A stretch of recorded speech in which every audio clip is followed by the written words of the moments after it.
have suggested that gay rights and human rights are separate and distinct, but in fact, they are one and the same.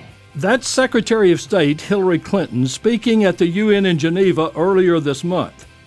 On the occasion of International Human Rights Day, in addition to strong words emphasizing the innate rights of all persons, she announced a global equality fund to support civil society organizations working for LGBT rights worldwide.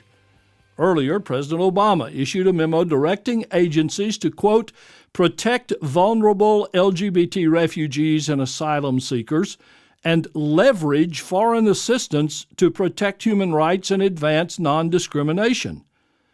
This was very big news, stunning news. I've never heard the Secretary of State more passionate, more articulate. Single-digit presidential candidate Rick Perry once again demonstrated his so-called Christian convictions by calling the initiatives a silly idea. Well, what did you expect? Far-right media mogul Pat Robertson promised the wrath of God. I would encourage our international friends to look what happened to Orlando after Pat Robertson wanted to close down Disney World because they decided to host LGBT people. It's entirely predictable that the loud voices on the religious and cultural right in this country offer wholesale condemnation and paint the administration's efforts in starkly political terms. But there is so much more to it than that.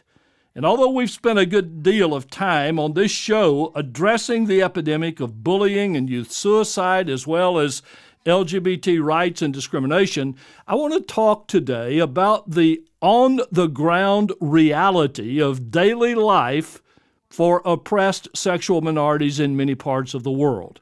The reality that the administration is now directly addressing. We have just the right person with whom to do that. A year ago, Reverend Pat Bumgardner, senior pastor of Metropolitan Community Church of New York, was with us in this studio to announce the birth of the Global Justice Institute, a nonprofit international human rights organization for which she serves as executive director and board chair. I'm very pleased to welcome Reverend Pat back to State of Belief Radio as we seek to contextualize the administration's efforts. Reverend Pat, thanks for being with us again on State of Belief Radio. Thank you so much for having me. You travel a lot of places to where life is brutal for LGBT people. I would like for you, if you will, to talk about some of the situations that are going to be impacted by the administration's recent actions. Well, I think there are many, many situations that are going to be impacted. I mean, the scope of both the president's announcement and then Secretary of State Clinton's speech involves a wide range of things, not just, what our opponents focused on was that we're somehow going to cut aid to people or shape foreign policy based on how people treat LGBT people. But there's a broader perspective here, and much of what Secretary Clinton was addressing was the day in and day out suffering of LGBT people in their communities, in their nations of origin, in their families of origin.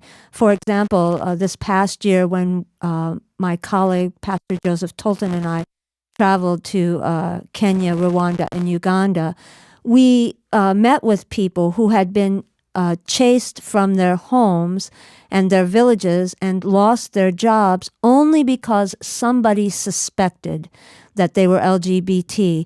And so they lost not only the roof over their head, but any means of surviving. And then what happens is local newspapers pick this story up and publish their faces, sometimes their names, and so they have no place to go. And what the president was addressing and what Secretary Clinton was addressing is the fundamental right that we have as human beings, not because of government policy, not because of political persuasion, not because of culture, not because of religious belief, but the right we have as human beings. by virtue of the fact we are born, we have the right to be safe. We have the right to work for a living. We have the right to be free from persecution and certainly from violence. All that you say is true, and you would think we would have seen that and done something about it a long time ago, but we didn't. And so this announcement stunned me. Did you feel that way about it? Well, the truth is that people have been working behind the scenes for a long, long time with this particular administration, but even prior to this administration. It just so happens that the Obama administration is an administration that I think takes fairly seriously its commitment to human rights abroad and sees that commitment as going hand in hand with our beliefs here in this country that all people are born with inalienable rights by virtue of their humanity, and that it's a fundamental tenet of democracy that people have freedom of speech, freedom of assembly, the right to be safe in their own communities. But a lot of people have been working a long time behind the scenes. And I have to say, I want to single out Secretary Clinton in particular. I mean, since the beginning of her tenure, she has been addressing this issue of the universality, is how I would like us to talk about it, the universality of human rights. And you cannot speak about universal human rights if you're singling out a particular sexual orientation or a particular gender identity or a particular religious conviction or, women or children. And all of those groups actually are involved in the pursuit of LGBT rights. Many people tend to think of us as this segregated kind of anomaly almost. We're sort of odd. But in fact, when you're talking about women's rights, you're talking about LGBT rights. When you're talking about providing for the poor, you're talking about LGBT people.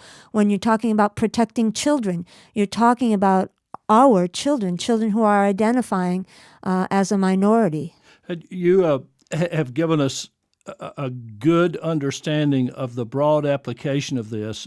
Now, given your knowledge of the international community, where is it most urgent that this new doctrine, this new principle be applied? It might be easier to say where it isn't most urgent. Okay. I think one of the really excellent things that Secretary Clinton did in her speech was say, this is not the United States preaching to anyone. In fact, in our own nation, she didn't use the statistic, but the truth is over 20 transgender people were murdered in our own nation this past year simply because of who they were. There was no other reason that anyone can identify. So she basically stepped up to the plate and said, this is something we all have to work on. The truth is there are 80 countries in the world that still, or over 80, that still criminalize just our existence, just being LGBT. And there are places like Nigeria, which is trying to not only criminalize our relationships, but criminalize those who recognize them. There are places like Russia right now that's trying to criminalize any positive statement about LGBT lives. So, for example, if I went there as an MCC minister and preached a sermon that said the Bible does not condemn us, that could be a criminal act and could incur penalties. So I think it's a global phenomenon, and there are places where we could say more progress is being made. Certainly in the United States, we've seen some victories in the past year alone, like things like Don't Ask, Don't Tell being repealed, or certain equality victories around marriage or equality victories around employees, that kind of thing. But but overall, I just want to say that, in my opinion, those victories mean nothing if the women I know in Pakistan can't simply go out to the market to buy food for their household without fearing that someone's going to think they're a lesbian and decide that they should be the victim of a, quote, honor killing. Those victories mean nothing to me if people in China, by creating a blog or something for LGBT rights, are subject to some kind of criminalization or imprisonment. So I think the imperative of Secretary Clinton's speech was that we all look at this in the bigger framework, from the bigger perspective, and see what we are doing every single day. That was her last point in her speech, that we should all ask ourselves what our part is in promoting universal human rights. And I think for LGBT people, our part is to see this as a global phenomenon and to see every step we take as something that is for all of us. I have to say that you have just articulated the best perspective on that I've heard, and I appreciate that. There are two schools of thought on countries like the U.S. and, for that matter, international human rights agencies interfering, some would say, in domestic policy. Nationalist governments sometimes use their own resistance to foreign influence to bolster internal support. At the same time, the anti-gay public speech law proposed for St. Petersburg in Russia, which seemed sure to pass, is now on hold.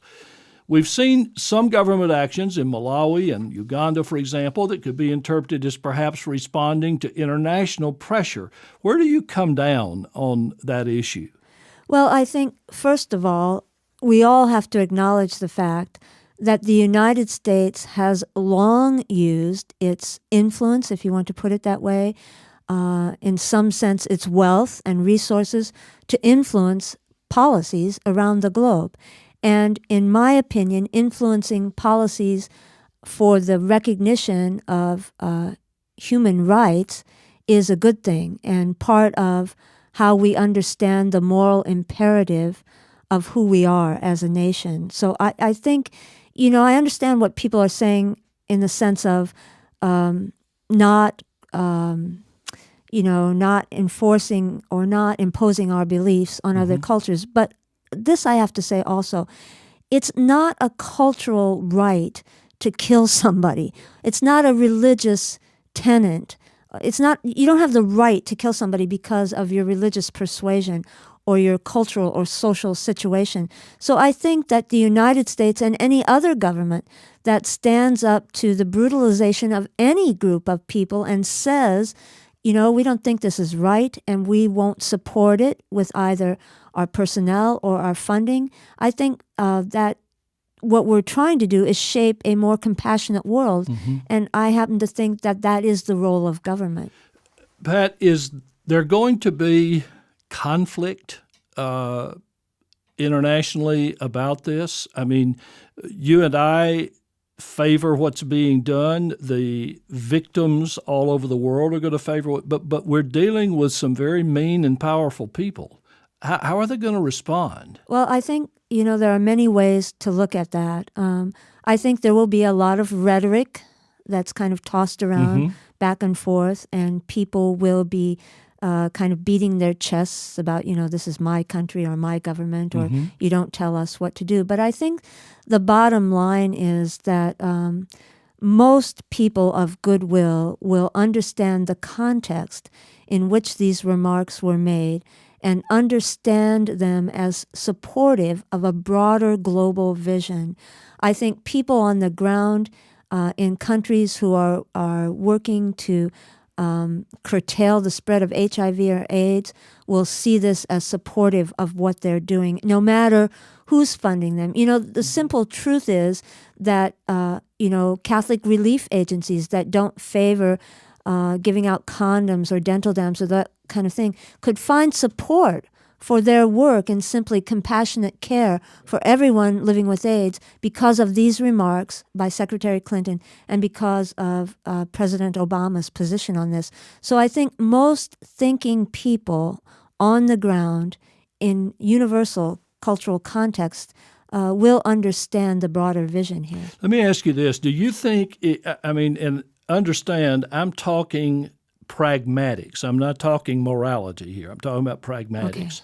Okay. Do you think it's true that there will be some situations in which the leadership will continue their mean-spirited rhetoric about the LGBT community, but also quietly be sure that the laws of the land are more in compliance with the vision of President Obama and Senator or Secretary of State Clinton?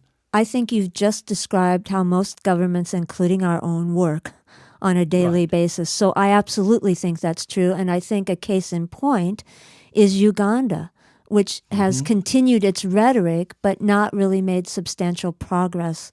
And we hope they don't, of course.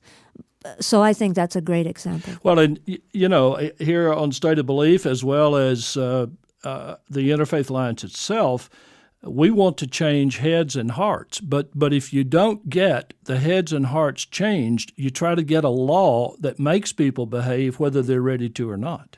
Correct. And, there are at least two schools of belief here. Secretary Clinton, toward the end of her speech, said the importance of changing laws is that those laws then shape culture. Right. And there are others who believe that it's a more, ground up kind of thing. You work from the bottom up.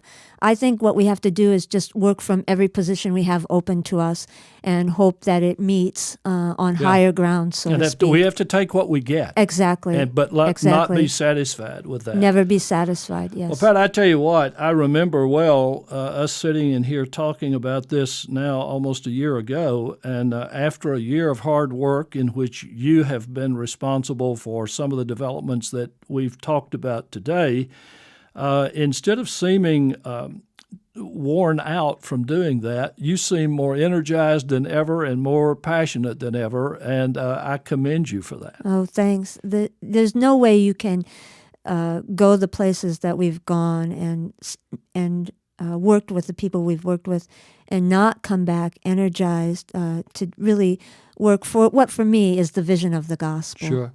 Tell our people how they can find out more about the work of the Global Justice Institute.